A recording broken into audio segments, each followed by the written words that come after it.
Shooter, are you ready? Stand by. What up, YouTube? Gunner South here. Y'all have seen this pistol many times before, but I thought I would give you my sort of final update on this gun before I put it away for a while.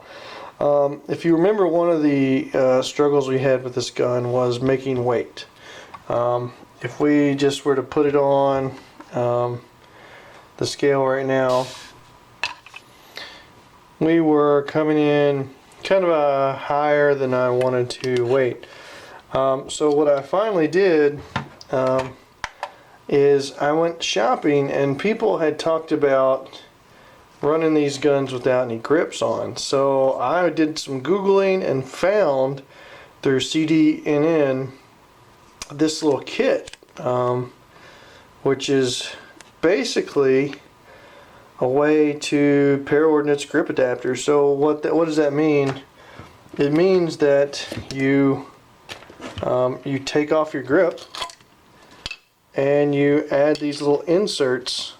Oh, this is the wrong side. But you take these inserts and you stick them down there in the back. And the problem with Para, the problem with grips with Para, is that this little tab here has to cover up this insert here, which is a place where I don't know why Para did it, but the trigger bow can actually be seen right here, and you can see all the internals there if it's not covered up. So if you don't put any grip panel on it at all, your grip will actually be filling in that sort of space and getting in the way of the trigger ignition and all the sear springs and all that stuff, which is just a terrible design if you ask me. I don't know why they did it. So you buy these kits, and these kits are just a way to fill in that space right there and then allow you to put grip tape over the edge of it. So that's what I did. Alright, so I bought them, inserted them, put them on there, and used the grip tape. Well, the problem with that is that if you look at this material, it's really flimsy plastic. So I had it here, and it was still moving around so much back here that it was still getting in the way of the ignition with the sear spring and sear and everything else. So it wasn't doing its job. So what I did is I went out and bought me a pair of regular Para grips, like they come in sort of this polymer material, and I bought a pair and I cut off that. So basically I didn't want to ruin these really nice VZ grips, right? But if you look at the design here, you can see where this goes. Alright, it's supposed to replace that. But this isn't strong enough to do that. This kit right here, this slim grip kit, isn't strong enough to replace what's a hard plastic thing. So I went and bought a regular pair of hard plastic polymer, I guess they would be, or whatever this is. And you can see what I did. I cut off I think this actually goes on this side. This would be this one. So I went and bought one, and I cut off the relevant part with my Dremel, and I stuck that down in there, and then I put the enclosed grip tape on here, and I think ultimately I did a pretty nice job. You can see a dimple there if you look really hard where the frame is, that's not gonna help, but the frame is actually, it's got like a hole, relief hole there and a relief hole there. But if the only thing that comes good with this kit is that this grip tape is like aluminum back grip tape. So if you're gonna do this at home and you're gonna bypass buying these, which I suggest, you got to use something with a little bit more backing, otherwise that might collapse in there. But this works really well for what I'm using it for, and it really does create a slimmer profile than these wide VZ grips. I know that's not accurate there, but one, these were heavy. two, they were wide, and my fingers aren't particularly long, or I mean, my hands aren't.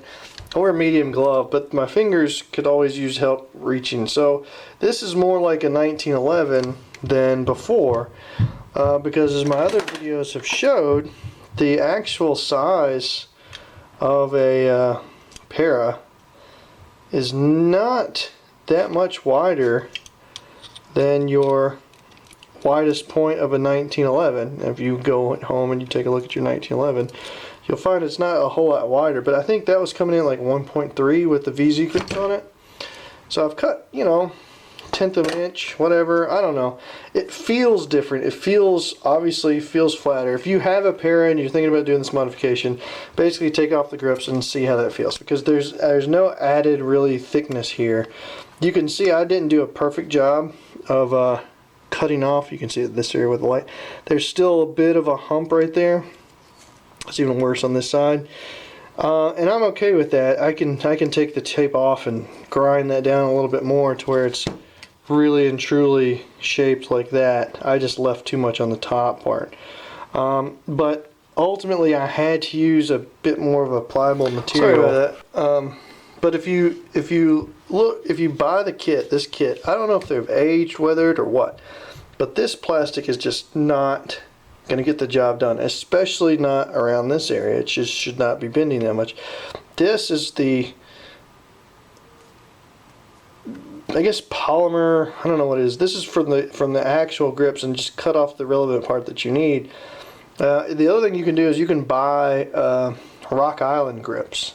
Rock Island Armory uses a paraframe. They have the same cutout. All of Rock Island's double stack frames are either a clone or they are paraframes. I'm not sure, but if you're having trouble finding replacement grips for para, which I am, because para is like defunct now and they've shipped all their stuff. Anyways, if you can get Rock Island or para grips, just get the polymer version that you need, and cut off that relevant part, because this is much more reinforced up here, which is where you're going to need that strength, which this just doesn't get the job done. So yeah, you could do it to a pair of VZ grips, but who wants to ruin like 80 bucks or 90 bucks or however much these are? But that would definitely work, because these don't move at all. It's just you would spend a lot more time sanding and everything else. But I was able to accomplish it with like some $15 second-hand grips that were, I think they went on a Rock Island Commander, you can actually see. And my grip is much improved. I think I get a little bit more on the pistol, and I get a little bit more closer to all the controls I want to get to without having to move my grip. So for me, this is a definite win. I don't know when I'm going to use this pistol again in competition, because right now the Glock has won out. But when I do come back to this, it will be prepared and nice and slim for me. So that's all I got for today, YouTube. Give me a like, subscribe, comment below.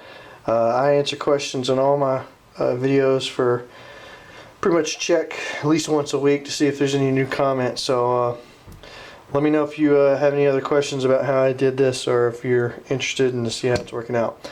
Thanks a lot, YouTube.